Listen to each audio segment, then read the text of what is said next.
Hello guys, good morning. आज हम बात करते हैं उत्तराखंड में योग नीति 2025 पर टिप्पणी। और बता दें कि चैनल पर टॉपिक वाइज सीरीज भी चल रही है। सीरीज भी आपके लिए काफ़ी महत्वपूर्ण होगी और काफ़ी हेल्पफुल होगी परीक्षा में। आप इनसे अपने नोट्स भी बना सकते हैं। राज्य योग नीति और चैनल पर नए सब्सक्राइब हो तो चैनल को सब्सक्राइब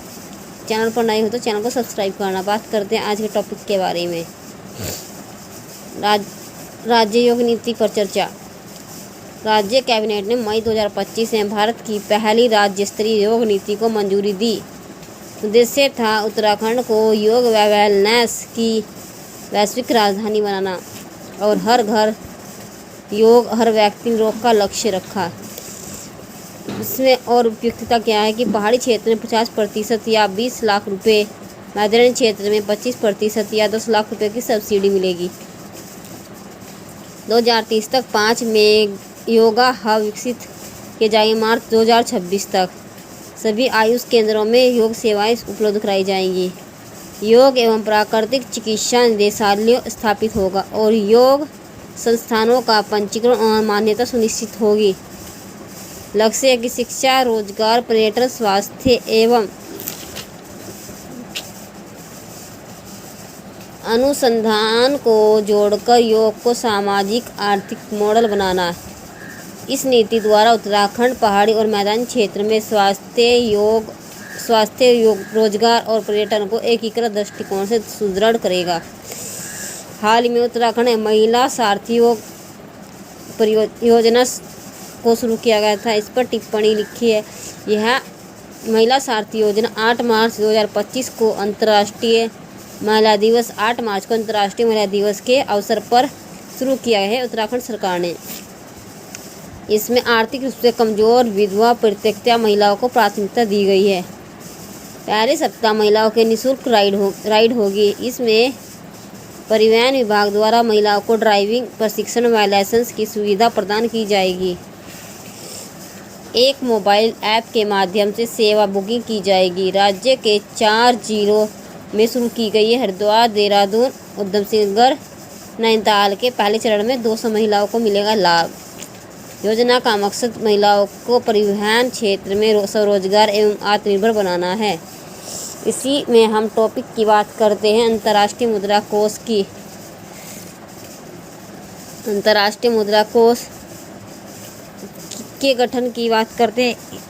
हो सकता है एग्जाम में अंतर्राष्ट्रीय संगठनों में 100 शब्दों या 2 शब्दों में टिप्पणी करने को आ जाए। अगर हमें उसे डिटेल पता होगी तो हम अच्छे से कवर कर पाएंगे।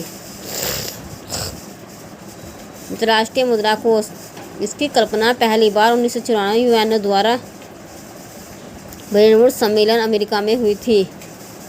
स्थापना हुई थी 27 दिसंबर 1945 को अमेरिका के वाशिंगटन में। औपचारिक रूप से हुई थी और वास्तविक रूप से कार्य प्रारंभ किया था IMF ने 1 मार्च 1947 को। IMF की जिम्मेदारियां क्या क्या हैं?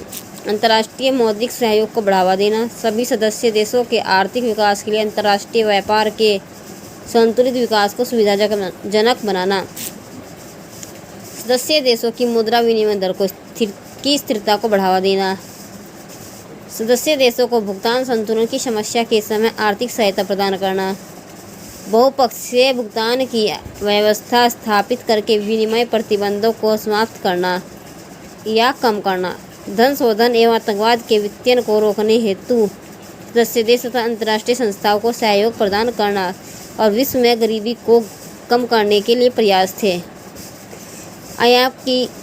IMF की प्रशासनिक संरचना क्या है?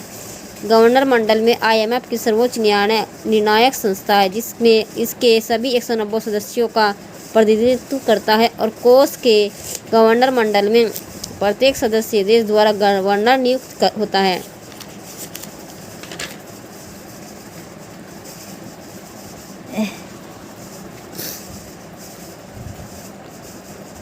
IMF और वर्ल्ड बैंक के समूह के गवर्नर मंडल अपने संबंधित संस्थानों के काम पर चर्चा करने हेतु वर्ष में एक बार बैठक आयोजित करते हैं। IMF के गवर्नर मंडल को सलाह प्रदान करने हेतु 24 सदस्यीय अंतर्राष्ट्रीय मौद्रिक और वित्तीय समिति जिसे बोलते हैं IMFC, मतलब इंटरनेशनल मॉनेटरी फंड काउंसिल की बैठक का आयोजन वर्ष में 2 बार किया जाता है। पहली बैठक को बसंत बैठक के नाम से जाना जाता है, अप्रैल महीने में होती है, और दूसरी बैठक को वार्षिक बैठक के नाम से सितंबर अक्टूबर माह में आयोजित होती है।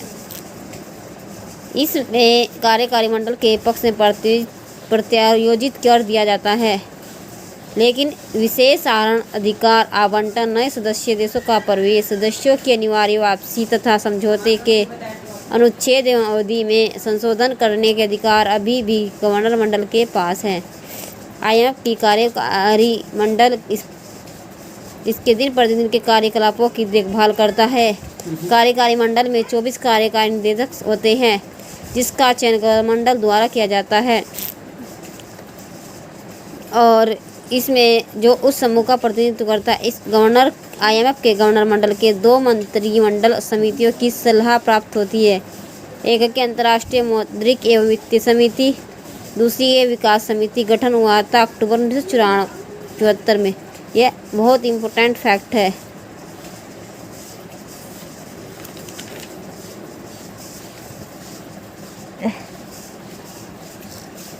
SDR में बात करें तो SDR एक अंतर्राष्ट्रीय आरक्षित मुद्रा परिसंपत्ति, जिसे अंतर्राष्ट्रीय मुद्रा कोष द्वारा 1969 में सदस्य देशों को पूरकता प्रदान करने के उद्देश्य से सर्जित किया था।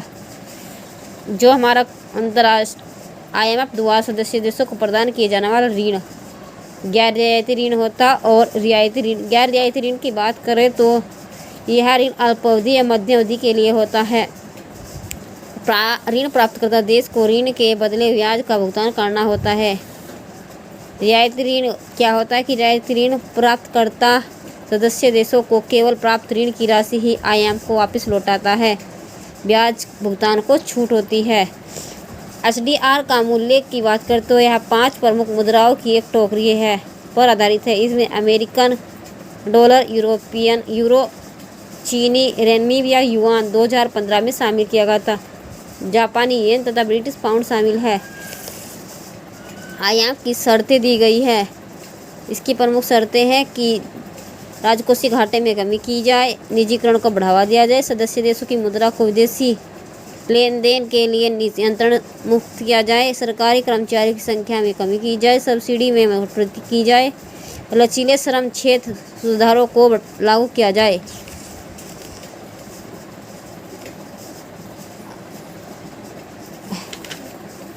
IMF एवं भारत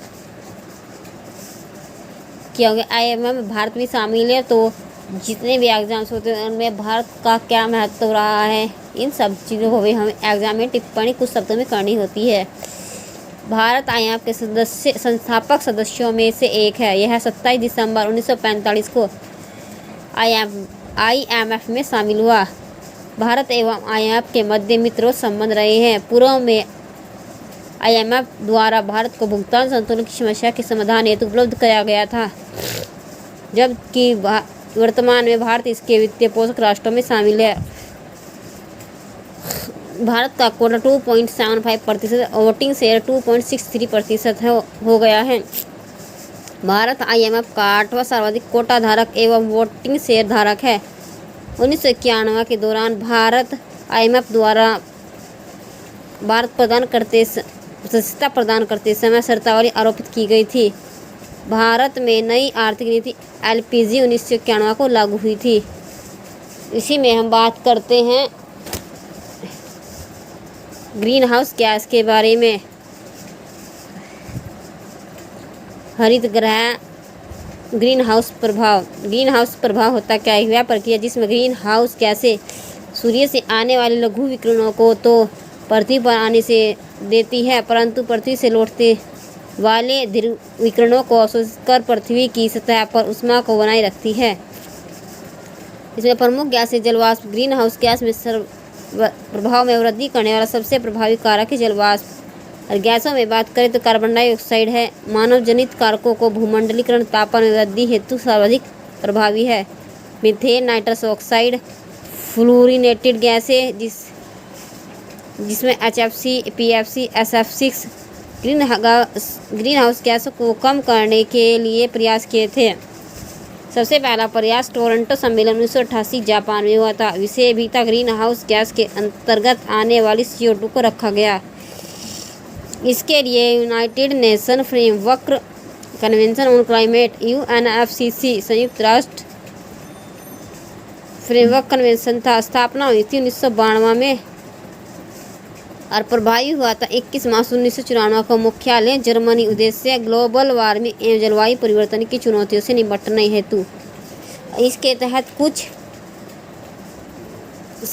प्रोटोकॉल भी है। क्योटो प्रोटोकॉल दिसंबर 1997 में जापान में हुआ था। इसका विषय भी था ग्रीन हाउस गैस। इसमें CO2, CH4, HFC, nitrous oxide,